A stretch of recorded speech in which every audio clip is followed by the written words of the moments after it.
ये तो डुबा के रहेंगे ना, और कौन उतारे इन्हें पार? इन्हें तो कोई होश नहीं।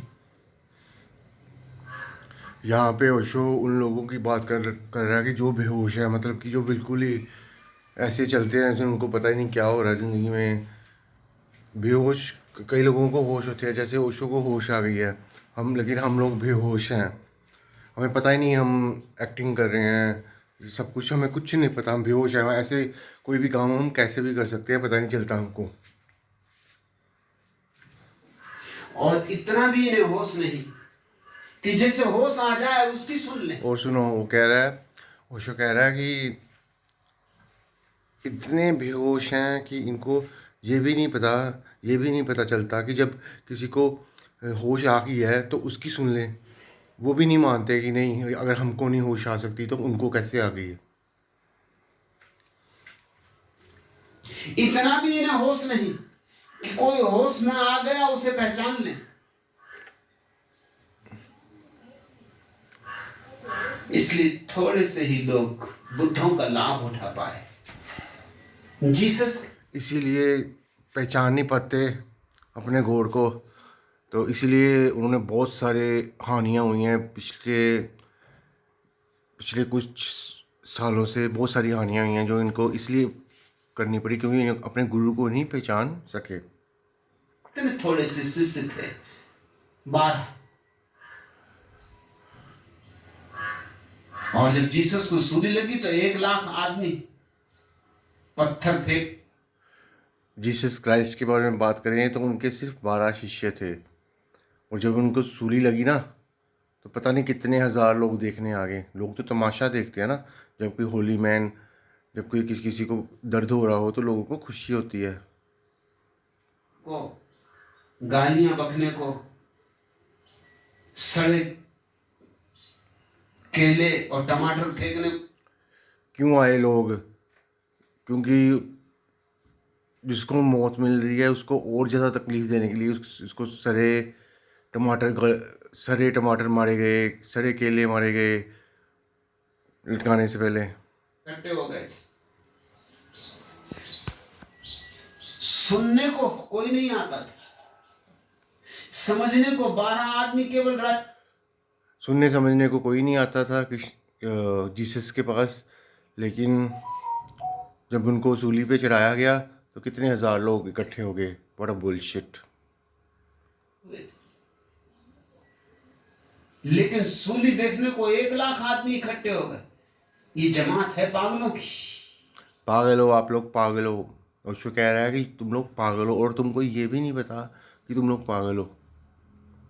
जिसको सुनना चाहिए उसको सुन नहीं रहे, जिसको नहीं सुनना चाहिए उसको ही सुन रहे हो, कई कई सालों से उसको सुन रहे हो।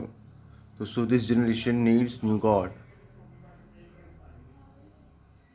मंसूर को गांव-गांव भगाया गया, गांव में टिकने नहीं दिया गया, क्योंकि वो जो बात कहता था वो उसकी परम बात थी। एक मंसूर संत हुए थे जो मुस्लिम थे, तो उनको भी बहुत ज्ञान था, तो वो जो भी कहता था उनको लोगों को समझाता था।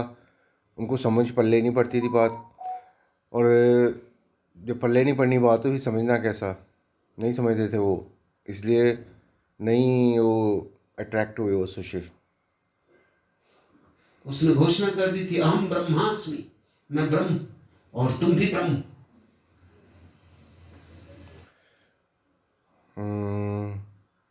मंसूर ने ये घोषणा कर दी थी कि मैं भी ब्रह्म हूँ और आप भी ब्रह्म हो, क्योंकि गॉड, उसके मतलब उसके कहने का मतलब कि आप भी गॉड हो और मैं भी गॉड हूँ। तो गॉड के अलावा तो कोई बंदा यहाँ पे कुछ हो ही नहीं ना सकता। सभी परमात्मा है, इस कण में परमात्मा है, उसमें परमात्मा है, मीरा में परमात्मा है, मेरे में, आप में, सब में परमात्मा है। तो गॉड तो हम गॉड ही हैं। हम सब मिलके गॉड गॉड को ही बनाते हैं। उल्टा है, गॉड ने नहीं हमको बनाया, हमने मिलके गॉड बनाना है। मुसलमानों के बर्दाश्त के बाहर तरह तरह के अंधे, हिंदू, मुसलमान, जैन। तो ओशो कह रहा है यहाँ पे बहुत अंधे लोग हैं और कई तरह के अंधे हैं, हिंदू, मुस्लिम, जैन, कुछ नहीं इनको पता। ये अंधों की अलग अलग जमातें ही अंधों की, जमातें ही अंधों की हो सकती। होश वालों की कोई जमात थोड़ी होती। होश वाले, ये जो धर्म है, हिंदू, मुस्लिम, सिख, ईसाई, ये सब बेहोश वालों के होते हैं, क्योंकि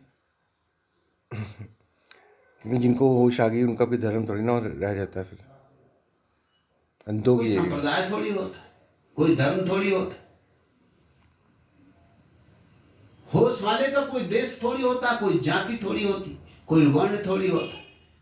उसका तो होश ही वर्ण है, होश ही जाति है, होश ही धर्म।